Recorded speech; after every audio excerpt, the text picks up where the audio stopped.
पूर्णमदः पूर्णमिदं पूर्णात् पूर्णमुदच्यते पूर्णस्य पूर्णमादाय पूर्णमेवावशिष्यते। ओम शांति शांति शांति। शंकरं शंकराचार्यं केशवं वादरायणं सूत्रभाष्यकृतौ वन्दे भगवन्तौ पुनः पुनः। ईश्वरो गुरुरात्मेति मूर्तिभेद विभागिने व्योमवद्व्याप्तदेहाय दक्षिणामूर्तये नमः। ओम शांति शांति शांति। नारायणं नमस्कृत्य नरं चैव नरोत्तमं देवीं सरस्वतीं व्यासं ततो जयमुदीरयेत। ओम शांति शांति शांति। अध्याय 9वां हम लोग प्रारंभ कर रहे हैं।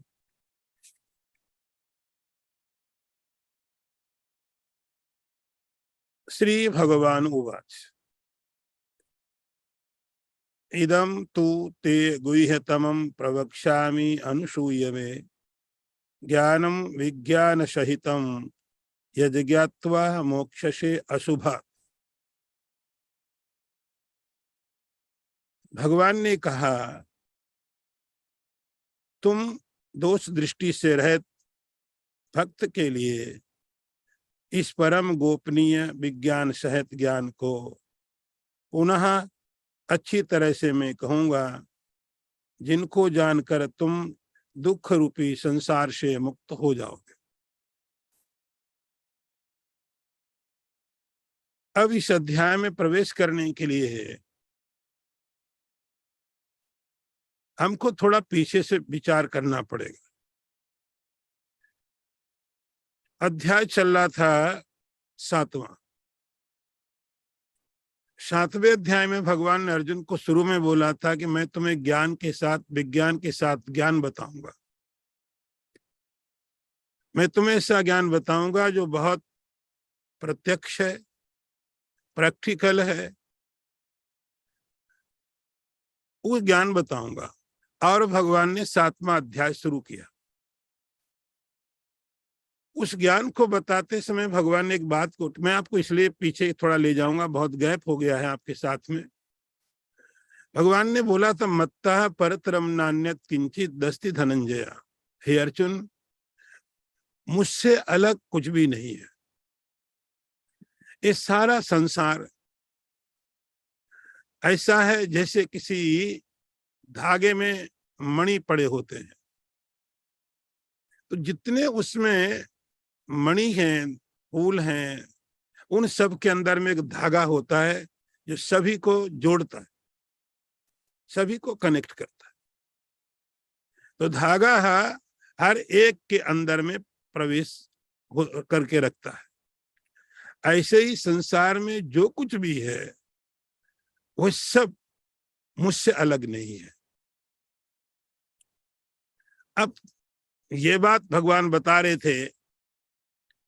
इसी बीच में इस पूरी चीज को अपने आप को बताने के लिए मैं क्या हूं, तो भगवान ने कुछ पारिभाषिक शब्दों का उपयोग किया।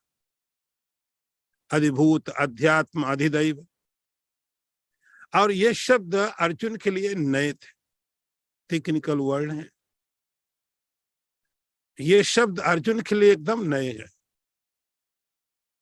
पारिभाषिक है, इतने कॉमन नहीं है। तो अर्जुन ने भगवान को पूछा, ये क्या है, इनका मीनिंग क्या है? तो उसका पूरा मीनिंग बताने के लिए 8वां अध्याय आ गया था। उस 8वें अध्याय में 7 सवाल थे, जिनको भगवान ने अर्जुन को विस्तार पूर्वक बताया। और उसी क्रम में भगवान ने मुक्ति के बारे में, संसार से जाते समय जीवात्मा की स्थिति के बारे में भगवान ने बताया। तो टॉपिक वही चल रहा था जो 7वें अध्याय में था, वो कंप्लीट नहीं हुआ था। बीच में जो अर्जुन के क्वेश्चन थे वो भगवान ने उत्तरित कर दिए, लेकिन अभी टॉपिक वही चल रहा है। तो अब यहां से समझो आप कि 7वां अध्याय फिर आगे बढ़ा, और उसी बात को इसलिए बिना किसी क्वेश्चन के, अर्जुन ने कुछ पूछा नहीं, लेकिन भगवान श्री भगवान उवाच बोलने लग गए। वही ज्ञान विज्ञान भगवान फिर बताने लग गए।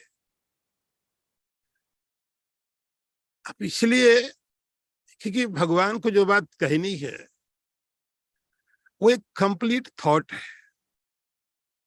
एक कंप्लीट टॉपिक है। ऐसा नहीं कि कहीं शुरू किया कहीं बात खत्म कर दी, सुनने वाले को जरूरत नहीं है, बोलने वाले को जरूरत नहीं, लेकिन बोल रहे हैं। यहां पर ऐसा है कि कंप्लीट थॉट है, एक प्रोसेस। ये भगवान इसलिए उसको पूरा करने के लिए है। अर्जुन ने सवाल नहीं किया है, लेकिन भगवान ने फिर वहां से शुरू कर दिया, श्री भगवान उवाच। भगवान ने कहा, हे अर्जुन, इदम तु ते गुह्यतमं प्रवक्ष्यामि अनुसूयवे ज्ञानम विज्ञान सहितम यज्ञात्वा मोक्ष से अशुभ। अब जो बात भगवान कहने जा रहे हैं, तो एक महत्वपूर्ण बात होती, जो वक्ता है, बोलने वाला है, वो जिस टॉपिक को बताने जा रहा है, पहले उस टॉपिक के बारे में बहुत क्लियरली आपको बताना चाहिए।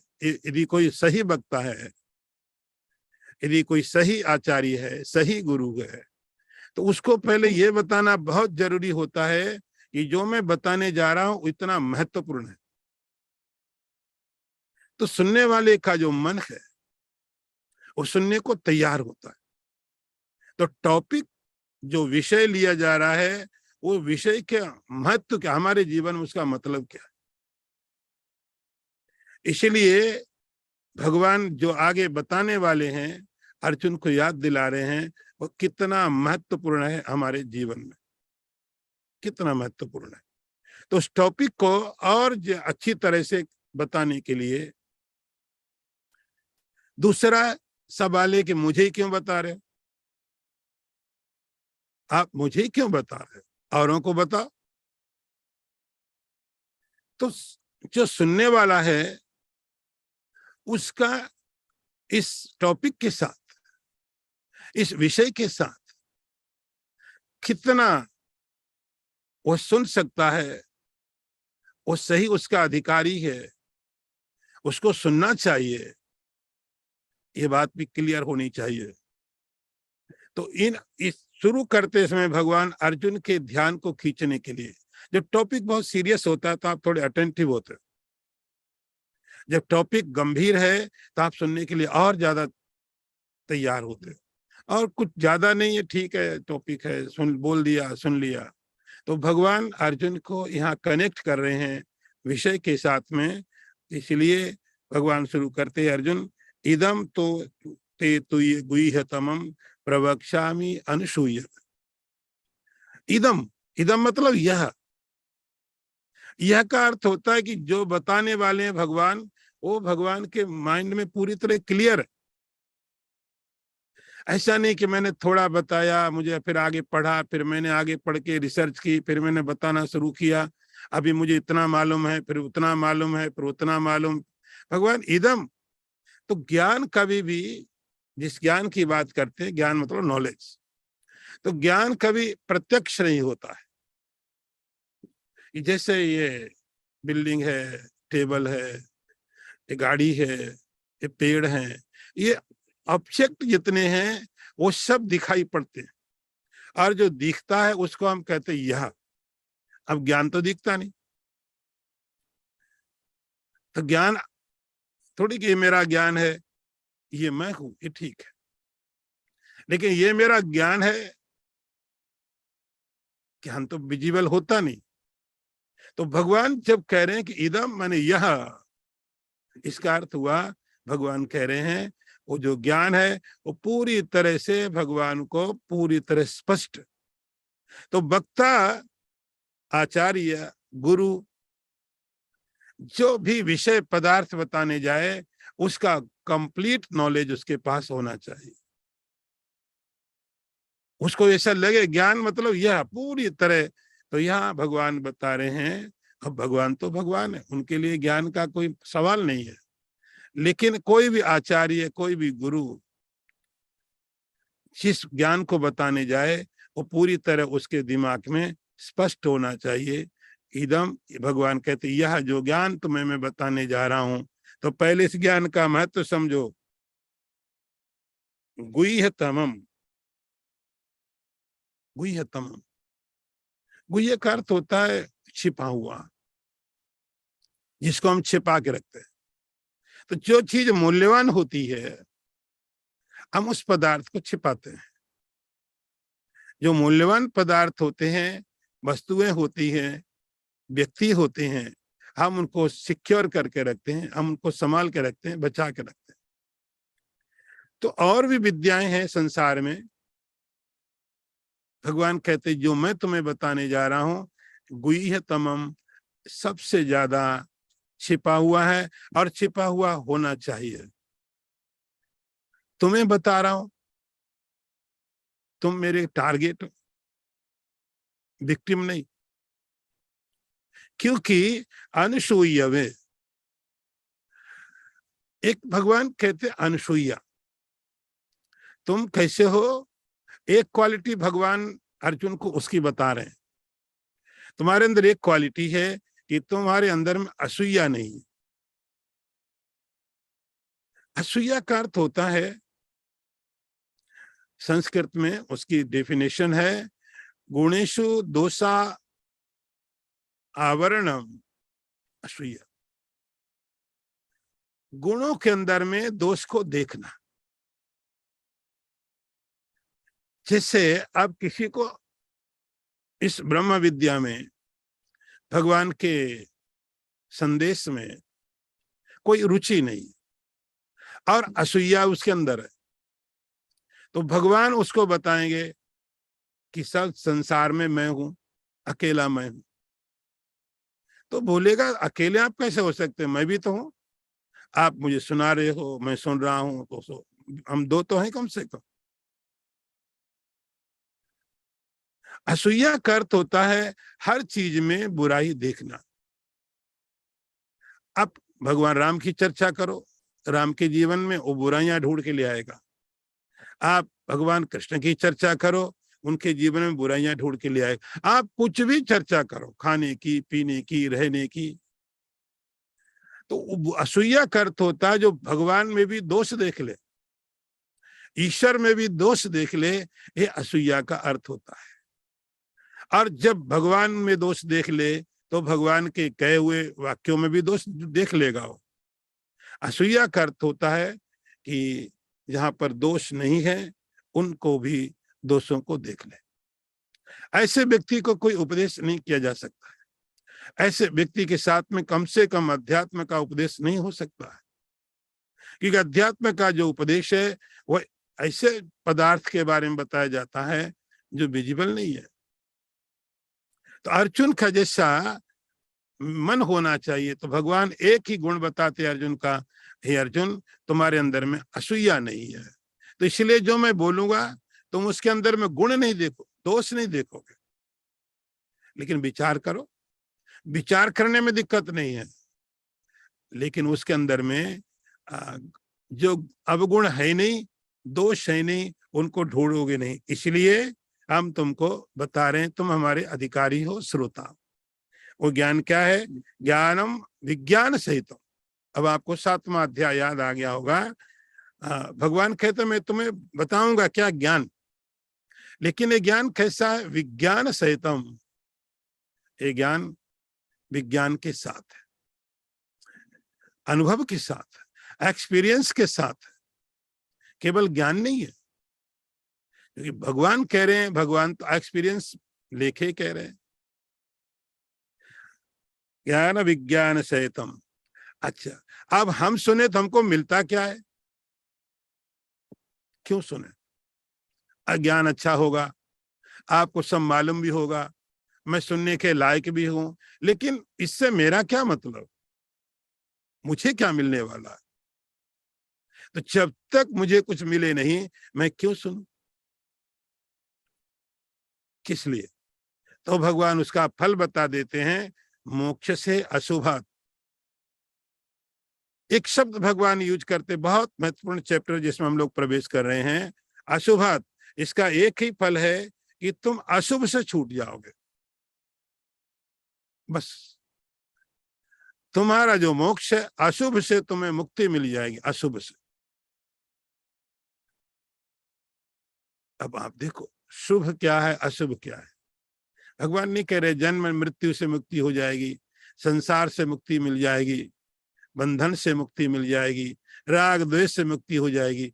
भगवान ने एक एक को नहीं लिया, सीधा एक शब्द उपयोग भगवान ने किया, अशुभात। जो शुभ नहीं है,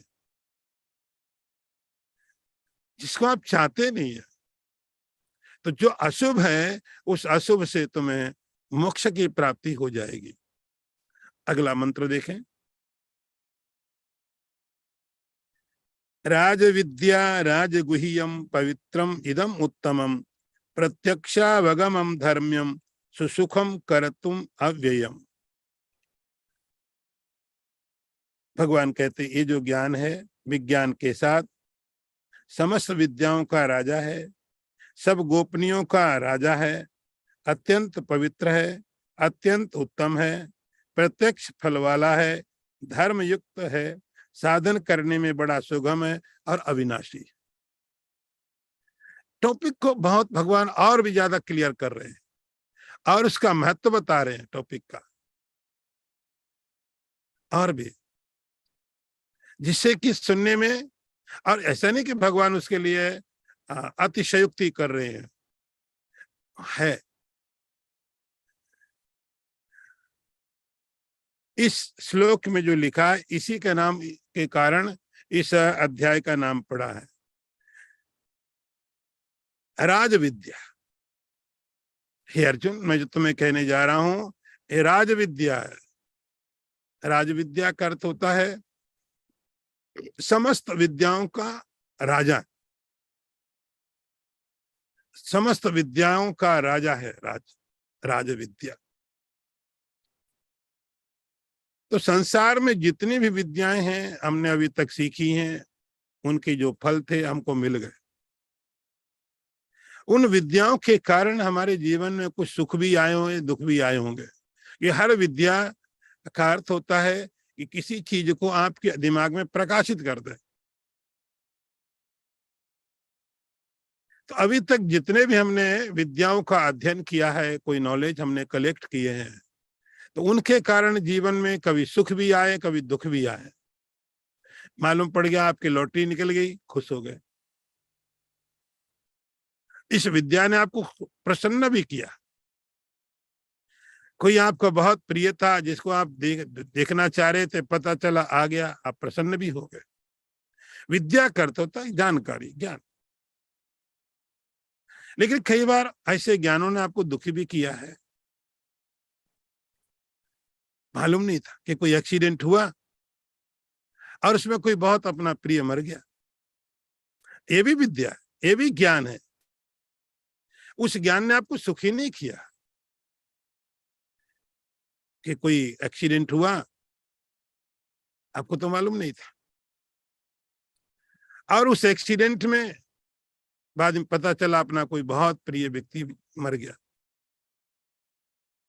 इस ज्ञान ने आपको दुखी भी किया। तो ज्ञान का अर्थ होता है कि जो आपको, जो भी चीज है आपको बस क्लियर कर दे, प्रकाशित कर दे। तो उन ज्ञानों के कारण हमारे जीवन में सुख भी आए, दुख भी आए। और जो सुख आए वो थोड़े समय के लिए आए, दुख आए वो भी आके चले गए। भगवान कहते हैं ये राज विद्या है। इस राज विद्या के कारण एक बार आपने प्राप्त कर लिया तो हमेशा आपको आनंद में ही रखेगी। राज विद्या है, राजगुह्यम है। और राजगुह्यम का अर्थ होता है कि जितनी चीजें हम छिपाने की कोशिश करते हैं,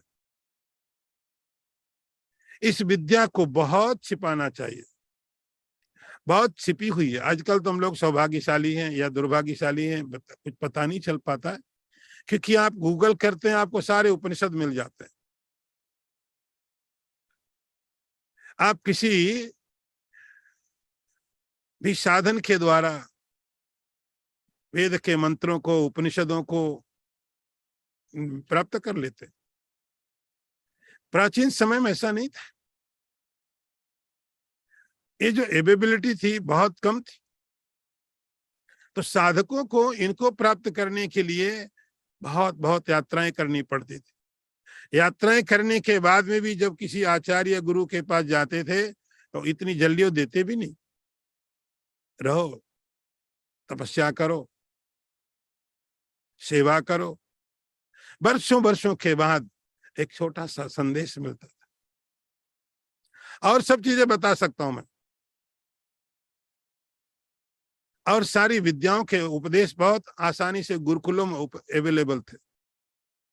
प्राचीन समय में भी गुरुकुल चलते थे, यूनिवर्सिटीज थी, हर तरह का नॉलेज अवेलेबल था जिनको चाहिए था। तो किसी भी गुरुकुल में कोई भी आ जाए और जा करके अध्ययन कर सकता था। कभी उसके लिए योग्यता नहीं पूछी जाती थी। योग्यता यही है कि आप आ गए। तो प्राचीन समय में तो जब कोई भी शिष्य गुरुकुल में गया, गुरु नहीं पूछता था तुम योग्य हो कि नहीं, हम तुम्हें योग्य बनाएंगे, यहाँ रहो। गुरु का काम था कि शिष्य को योग्य बनाए। योग्यता तुम्हारी जरूरत नहीं। तो ऐसे गुरुकुल थे, गुरु लोग थे, शिष्यों को वहां रखा, और रखने के बाद उनको धीरे धीरे धीरे धीरे सभी विद्याएं सिखाते थे। तो सभी विद्याएं सभी के लिए उपलब्ध थी, हर व्यक्ति को उपलब्ध थी। गरीब अमीर का सवाल नहीं था, हर व्यक्ति के लिए जो भी जाए गुरुकुलों में उपलब्ध है। लेकिन गुरुकुलों में ब्रह्म विद्या नहीं मिलती थी। ये बात सही है कि गुरुकुलों में उपनिषद मिलते थे, वेद मिलते थे, वो ऐसे ही मिलते थे जैसे आज हमको मिल जा रहे हैं, ऐसे ही मिलते थे जैसे आज हमको मिल जाते हैं, बहुत ही। तो गुरुकुल में जाने के बाद में हर व्यक्ति को उपनिषद, वेद, वेदांत मिल सकते थे, मिलते थे। लेकिन वो एक तरह की सूचनाएं होती थी, एक तरह का ज्ञान होता था। ज्ञान जैसे आज हमको मिल जाएगा, तो वो केवल इंफॉर्मेशन होती है। यहाँ भगवान कहते हैं विज्ञान सहितम। महत्वपूर्ण बात क्या होती है, उस ज्ञान को ज्ञान तब बनाता है कोई गुरु। जैसे फूल खिले होते हैं, उन फूलों में से मधु निकलना, शहद निकालना, ये कला केवल मधुमक्खी को मालूम है।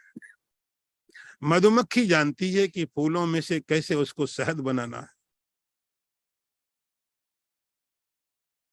उसके अंदर जूस है, हम क्रैश कर सकते हैं, हम जूस ले सकते हैं, शहद नहीं।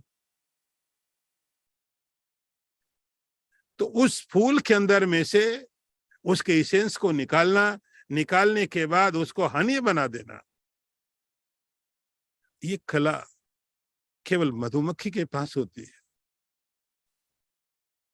और किसी के पास, संसार में किसी के पास नहीं होती। जूस बना लो, तोड़ डालो, लेकिन उसको मधु बना देना और हजारों हजारों फूलों के अंदर से एक ही मधु निकाल लेना, एक कला केवल मधुमक्खी के पास। ऐसे ही गुरुकुल में बहुत तरह के संदेश मिलते थे, सब विद्याएं मिलती थी, हर व्यक्ति के लिए अवेलेबल था। लेकिन उसको ब्रह्म विद्या बनाना वो गुरुकुल से बाहर निकलने के बाद होता था। इसीलिए आपने जो सुना है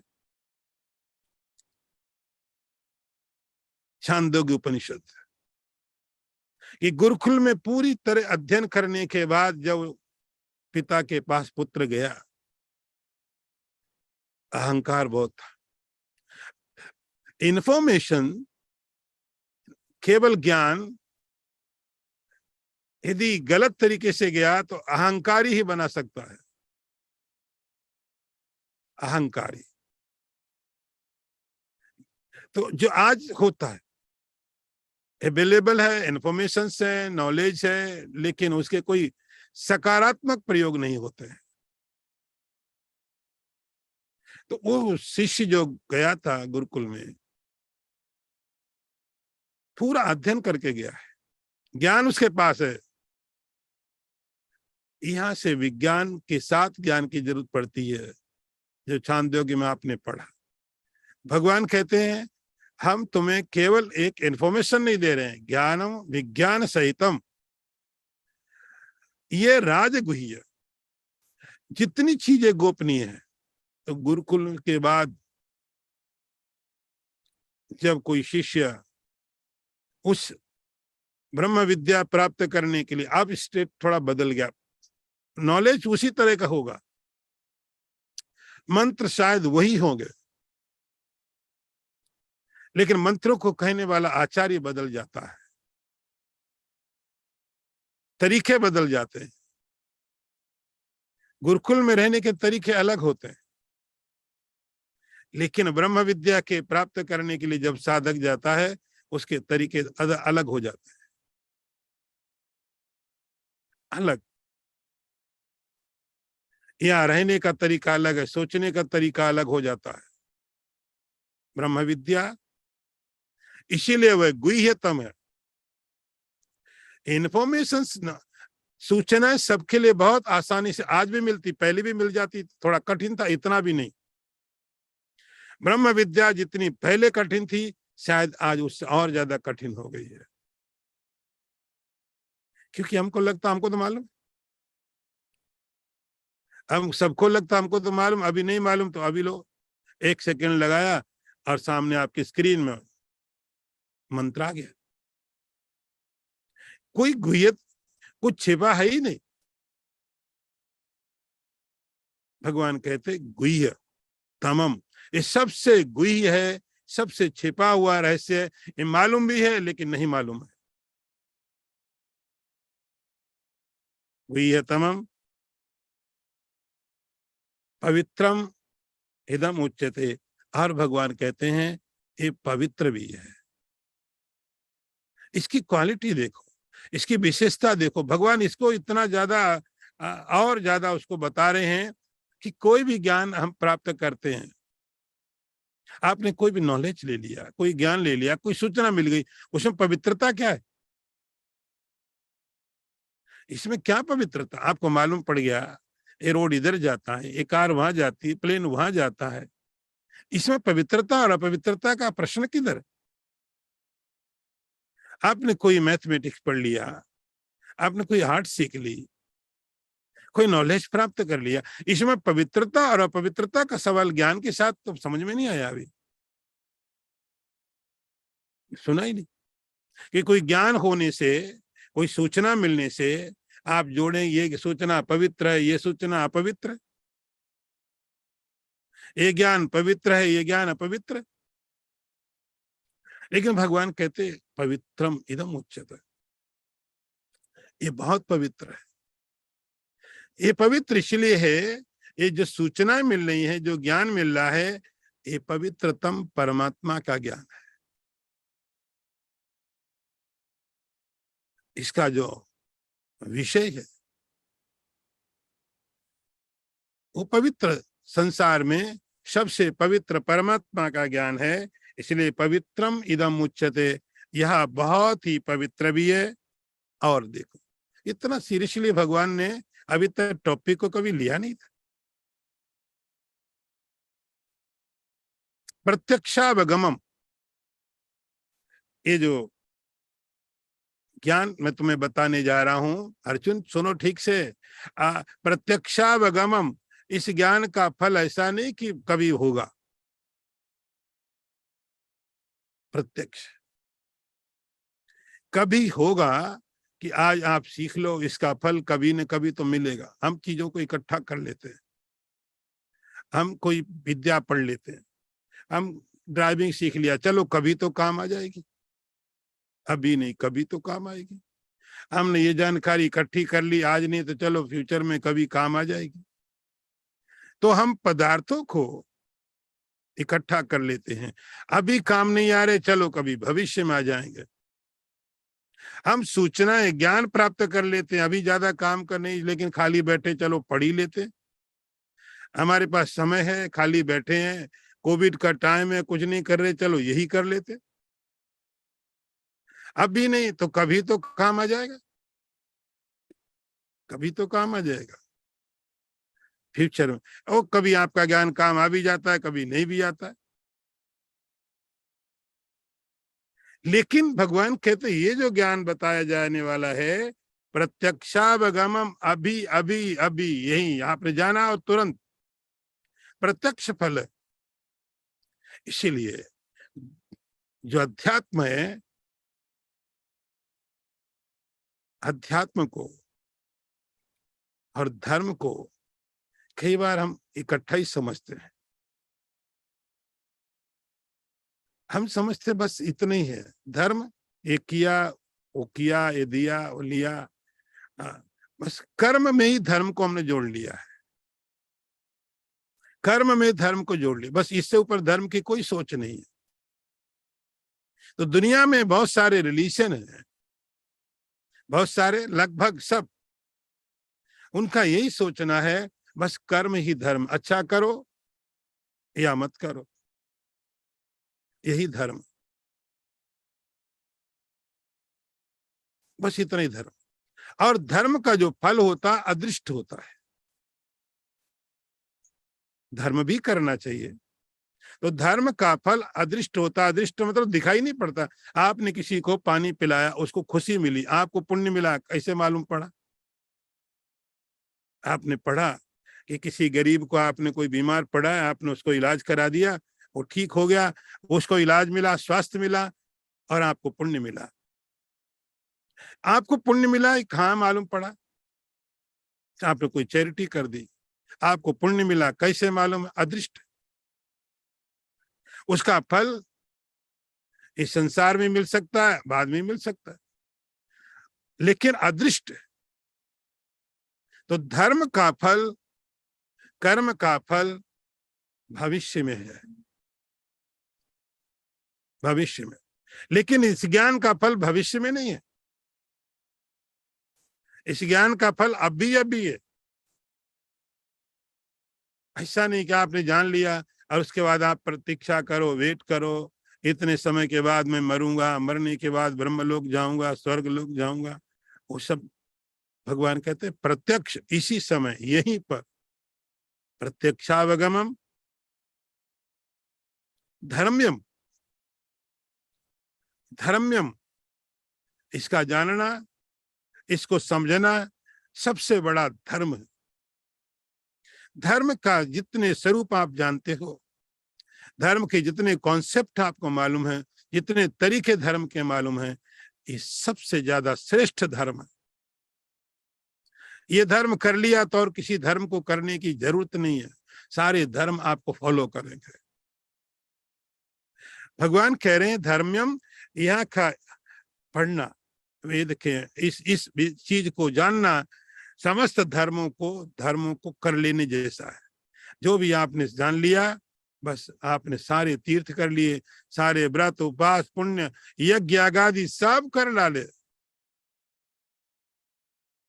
इसमें कोई पाप का कोई चांस नहीं है। धर्म्यम, ये धर्ममय है हर एक स्थिति।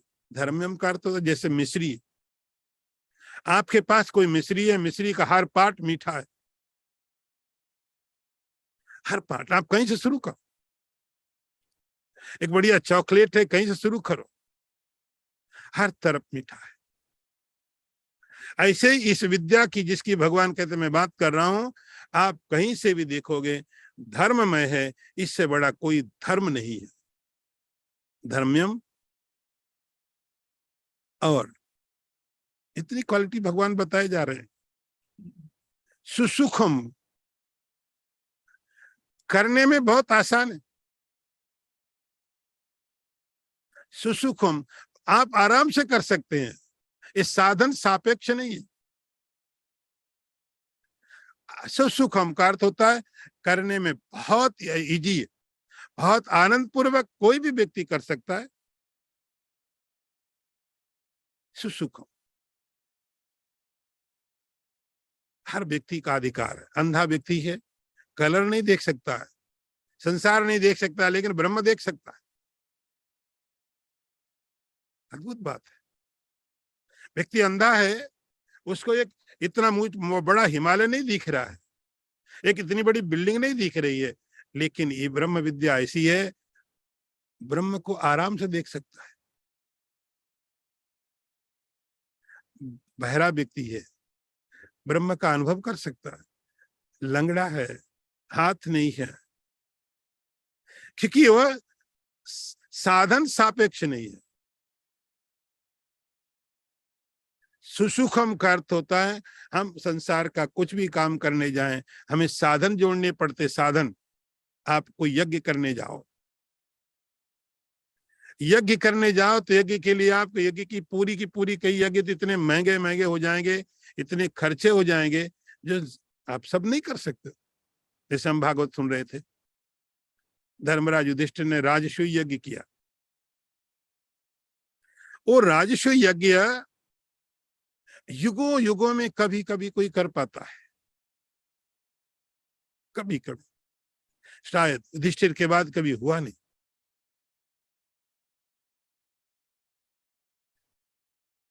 पुण्य है, उससे करने से बहुत पुण्य मिलता है, लेकिन करना, साधन, पैसा, मेहनत बहुत चाहिए।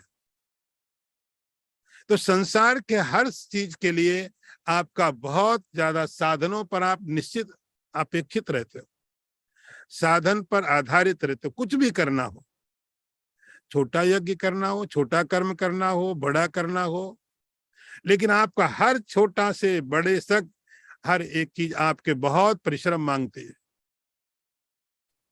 और हम परिश्रम करते, हम कहते हैं हमें कुछ प्राप्त करना है तो मेहनत करो, और हम तैयार, हम करते कि कुछ हमें प्राप्त करना है तो हमें बहुत कुछ करना चाहिए।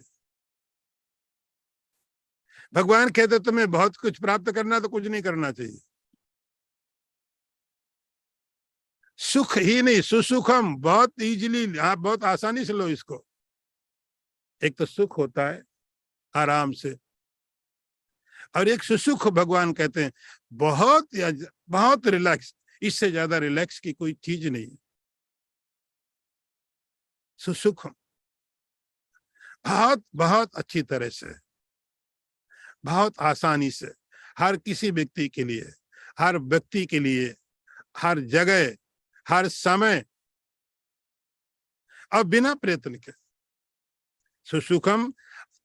और एक बात और भगवान ने कही, अव्ययम, इसका जो फल है वो कभी खत्म नहीं होता है। इसका जो फल है अव्यय है, कि कभी भी खत्म नहीं होगा। आगे का मंत्र भी देखिए,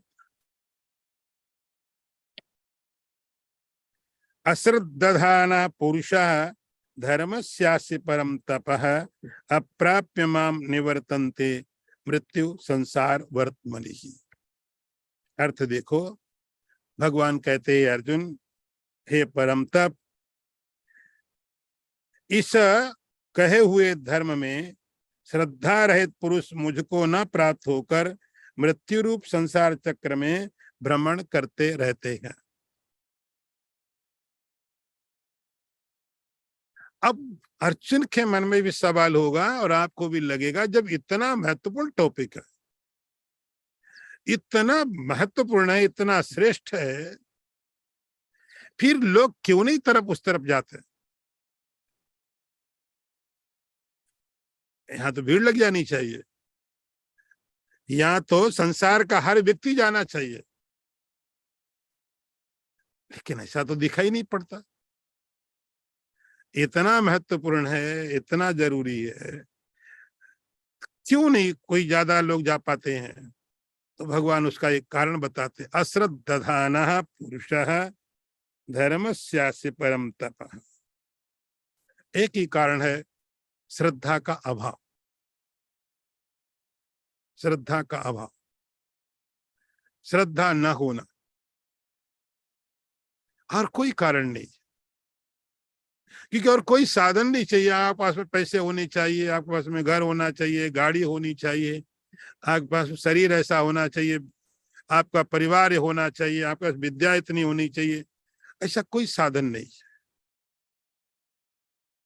एक ही चीज है, भगवान कहते हैं, और वो है श्रद्धा। इतनी चीज चाहिए बस, श्रद्धा। बाकी सब आगे शास्त्र और गुरु कर लेते हैं।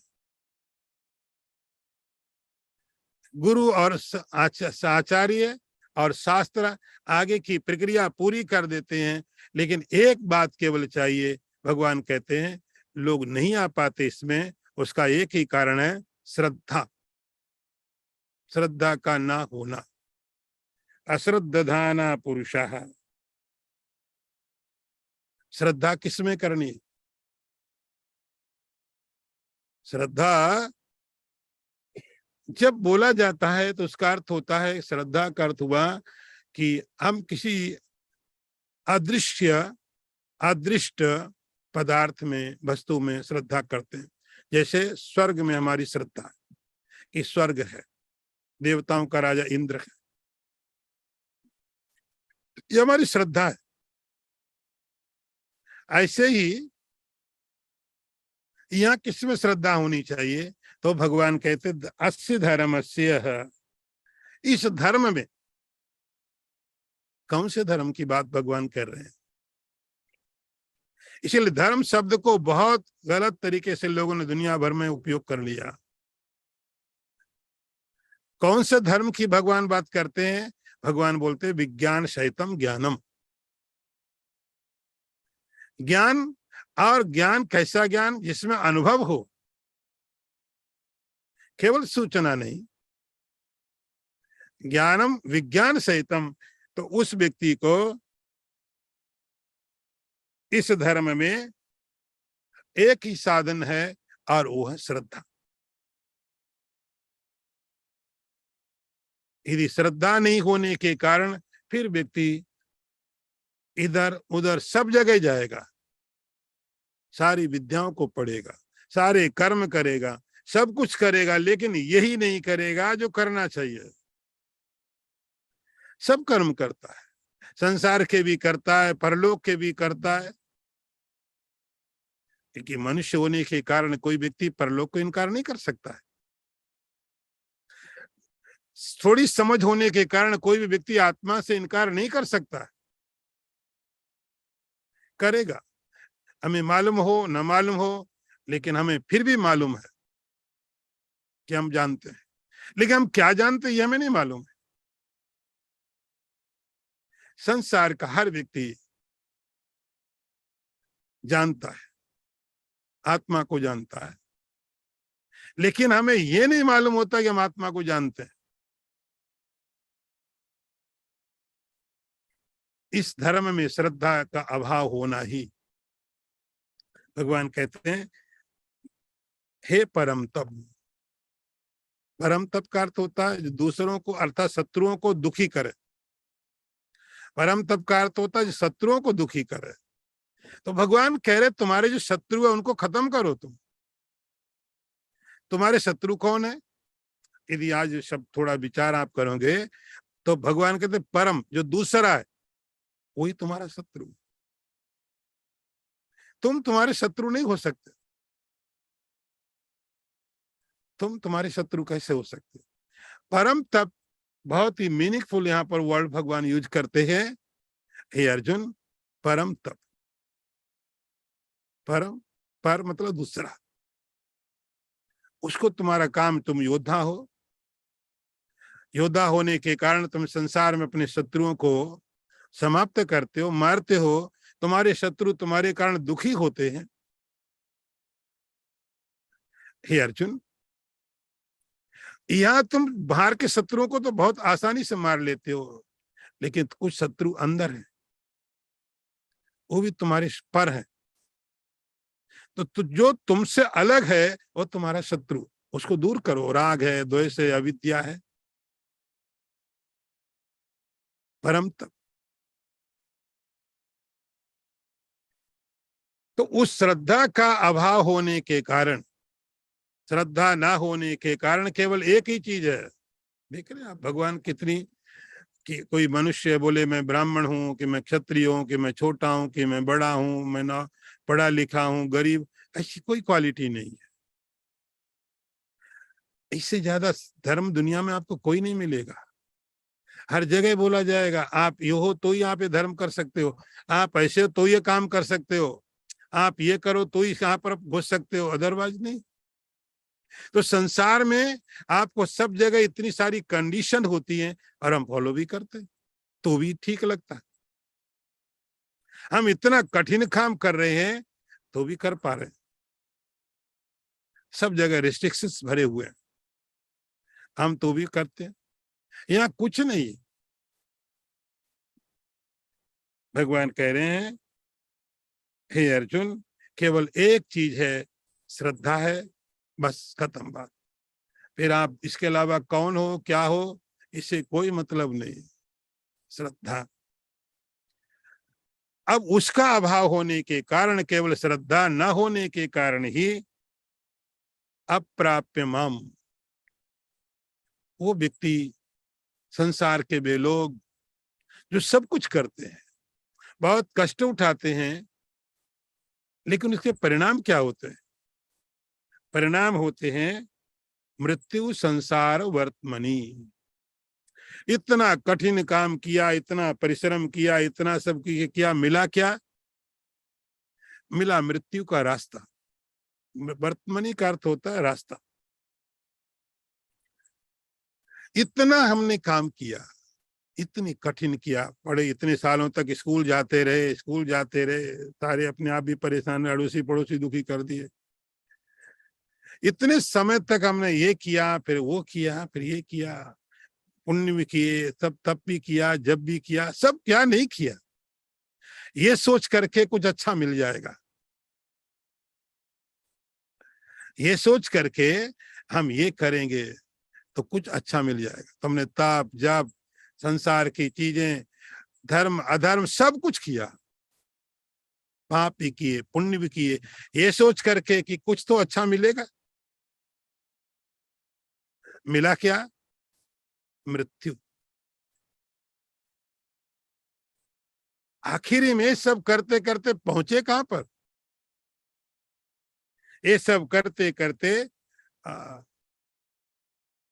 सब कुछ किया, अच्छा पाप पुण्य धर्म अधर्म संसार विद्या विद्या, इस सब आखिर में अल्टीमेटली पहुंचे कहां पर? हर व्यक्ति एक ही जगह पहुंचता है, हर व्यक्ति के रास्ते एक ही तरफ लेके जा रहे हैं, और वो रास्ता है मृत्यु का। और मजेदार बात, तो मृत्यु आखिरी मृत्यु नहीं होती है, फिर एक और नई मृत्यु, फिर एक नई मृत्यु। मजेदार बात होती है, हर बार वही तरीका, वही कष्ट, वही दर्द, हर बार यही हुआ, मृत्यु संसार वर्तमनी। इसीलिए एक ही चीज का अभाव है, और वो है श्रद्धा। श्रद्धा न होने के कारण ये कुछ भी किया, परिणाम मृत्यु मिली। अश्रद्धा है, तब भगवान कहते हैं वह मुझे प्राप्त करता है। केवल एक चीज है जो इतना डिफरेंस पैदा कर देती है, कि कुछ भी करने के बाद में हम सब कुछ करते, अपनी बुद्धि विद्या शरीर सब पैसा सब उपयोग करके पहुंच कहां रहे हैं? मृत्यु में। और यदि श्रद्धा है तब कहां पहुंच रहे हैं? भगवान कहते हैं माम, मुझे प्राप्त करते हैं। वो कुछ भी ना करे,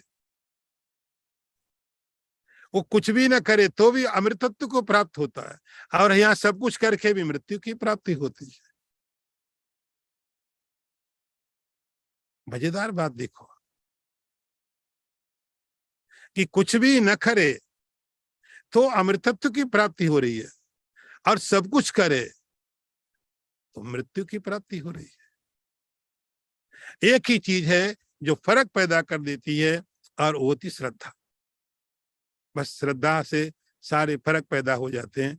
भगवान कहते श्रद्धा होगी, अब वो सुनना शुरू करेगा। तो इन तीन मंत्रों में भगवान ने अर्जुन को ये बताया कि तुम्हें इस ज्ञान को ठीक से समझना पड़ेगा। आगे का मंत्र देखिए,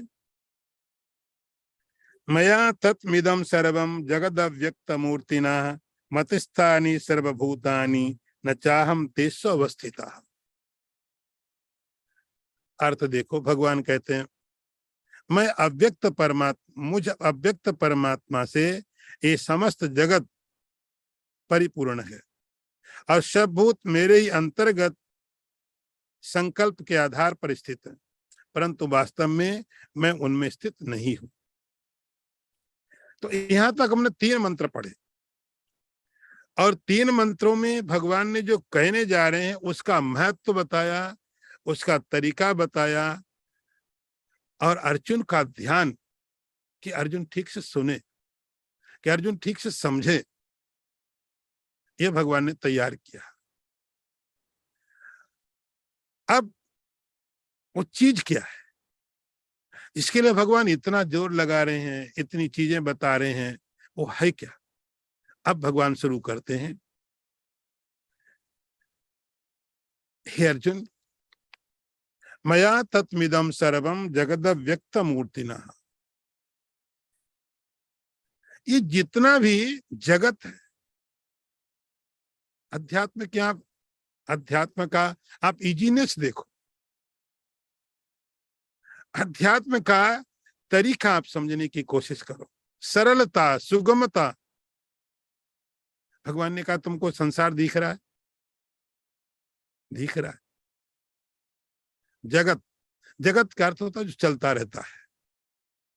ठीक से आप देखो, जगत का अर्थ जो चलता रहता, रुकता नहीं, न किसी के लिए, और आप देख रहे हो एवरीथिंग इज मूविंग, आप नहीं, सब कुछ चल रहा है।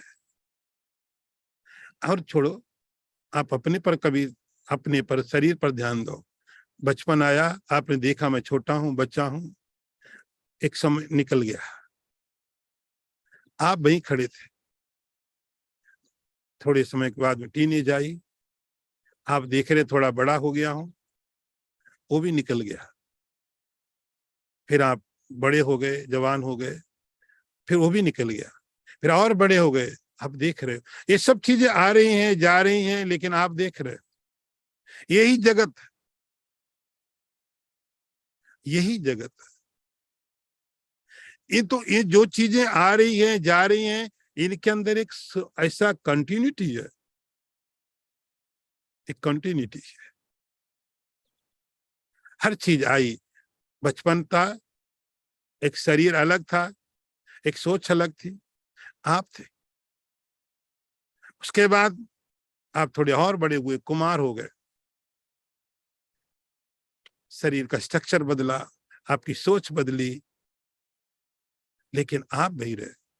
ये जगत जो जा रहा है, जा रहा है, कुछ भी रुकने वाला नहीं है, कुछ भी रुकने वाला नहीं। जगत का स्वभाव यही है, वो किसी के लिए कभी भी रुकेगा नहीं। परमात्मा श्री कृष्ण कहते हैं उसके अंदर में अव्यक्त रूप से मैं रहता हूं। जगत अव्यक्त मूर्ति ना, अव्यक्त का अर्थ जो दिखाई नहीं पड़ता है, लेकिन उसके अंदर है वो।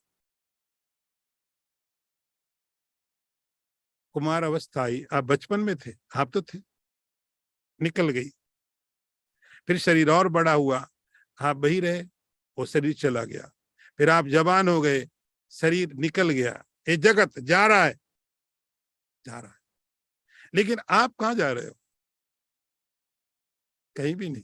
आप देख रहे हो, यदि आप ठीक से विचार करोगे, कुमारावस्था, भगवान ने गीता में बोला देहेस्मिन् यथा देहे कौमारम यौवनम जरा,